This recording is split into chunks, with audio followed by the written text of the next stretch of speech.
خان صاحب کو جیل میں گئے ہوئے 24 دن ہو گئے، ایک غیر قانونی غیر آئینی فیصلے کے اندر گرفتار کیا گیا۔ آج ہمیں پوری امید ہے کہ انشاءاللہ خان صاحب کی ضمانت ہو جائے گی، ان کی سزا جو ہے سسپینڈ ہو جائے گی۔ دوسرے نمبر پر آپ کو بتاتا جاؤں کہ یہ کہا جا رہا ہے کہ سائفر والے کیس میں خان صاحب کو گرفتار کر لیا گیا ہے، تو ایسا ممکن نہیں ہے۔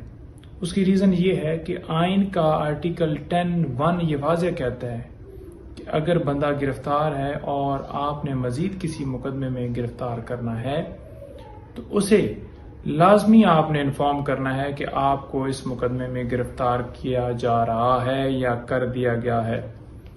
ابھی تک نہ انہیں انفارمیشن ہے نہ ہمیں انفارمیشن ہے، تو اگر 6 دن پہلے گرفتاری ہوئی ہے تو 24 گھنٹوں کے اندر اندر قانون یہ کہتا ہے کہ آپ نے متعلقہ کورٹ میں اس بندے کو پیش کرنا ہے، تو ابھی تک نہ پیش کیا گیا، نہ کسی جگہ کے اوپر انہیں اطلاع ملی ہے، نہ ہمیں پتہ ہے۔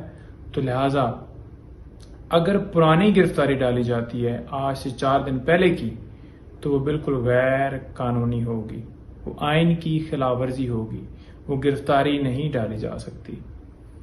انشاءاللہ اس کیس کے اندر ضمانت ہوتی جائے گی اور خان صاحب کو امید ہے کہ ریلیز کر دیا جائے گا، اور اگر کوئی ایسا ایکشن ہوتا ہے تو لیگلی ہمارے پاس بھی ہم پورا حق رکھتے ہیں، انشاءاللہ اس حساب سے ہم پرسو کریں گے۔ بہت شکریہ۔ بسم اللہ الرحمن الرحیم۔ عمران خان صاحب کو غیر قانونی ٹرائل کورٹ کے فیصلے کے بعد جیل میں آج 24واں دن ہے۔ اسی کیس کو ہم نے اسلام آباد ہائی کورٹ میں چیلنج کر رکھا تھا۔ ہماری اپیل اور سزا معطلی کی اپلیکیشن پہ کل مکمل سماعت ہوئی۔ ہمارے آرگومنٹس اور الیکشن کمیشن اور پاکستان کے آرگومنٹس مکمل ہوئے اور فیصلے کو ریزرو کر دیا گیا۔ آج یہی فیصلہ اسلام آباد ہائی کورٹ کا ڈویژنل بینچ 11 بجے سنائے گا۔ اسی کیس میں سپریم کورٹ آف پاکستان نے یہ ریمارکس دیے کہ عمران خان کے وکلاء اور عمران خان بالکل سچ کہتے ہیں کہ ان کو فیئر ٹرائل کا موقع نہیں دیا، انصاف کے تقاضے پورے نہیں کیے گئے، اور اسلام آباد ہائی کورٹ بھی اسی کیس میں ریمارکس دے چکا ہے کہ ٹرائل کورٹ نے اس میں بہت سی غلطیاں کیں، اس غلطیوں کو ہم ٹھیک کریں گے، اور امید کرتے ہیں کہ ٹرائل کورٹ کی غلطیوں کو آج ٹھیک کیا جائے گا اور عمران خان صاحب کو انصاف دیا جائے گا اور عمران خان صاحب کی سزا کو معطل کیا جائے گا۔ دوسری طرف اسلام آباد کی مختلف عدالتوں میں عمران خان صاحب کی عدم پیروی کی بنیاد پہ ضمانتیں خارج کر دی گئیں۔ اسی کو ہم نے اسلام آباد ہائی کورٹ میں چیلنج کر رکھا ہے۔ اس میں 3 انسداد دہشت گردی عدالت ATC اسلام آباد کی ہیں، 6 ڈسٹرکٹ کورٹ اسلام آباد کی ضمانتیں ہیں، ان کو ہم نے چیلنج کر رکھا ہے، اور ہم نے یہ موقف اختیار کیا ہے کہ عمران خان صاحب کی ضمانتوں کو ٹیکنیکل گراؤنڈز پہ خارج نہیں ہونا چاہیے، ان کو میرٹ پہ سننا چاہیے۔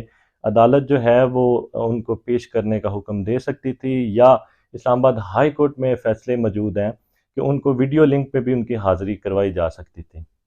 اور ہم نے دوسرے کیسز کا حوالہ دیا ہے کہ سپریم کورٹ آف پاکستان میں ایک سر فہرست کیس تھا جس میں شاذ ورسز اسٹیٹ میں یہ طے پایا تھا کہ ان کی حاضری جیل سے نہیں ہو سکتی اور ان کی ضمانت میں توسیع کی گئی، اور آصف زرداری کیس میں بھی یہ اسلام آباد ہائی کورٹ ضمانت کو خارج نہیں کیا تھا۔ ان کی ضمانت میں جو ان کی قبل از گرفتاری ضمانتیں پہلے سے چل رہی تھیں ان کو توسیع کی گئی۔ تو انہی کیسز کی روشنی میں عمران خان صاحب کی جو کیسز میں ضمانتیں خارج کی گئیں ان کو کالعدم قرار دیا جائے اور عمران خان صاحب کی ضمانتوں کو ریسٹور کیا جائے۔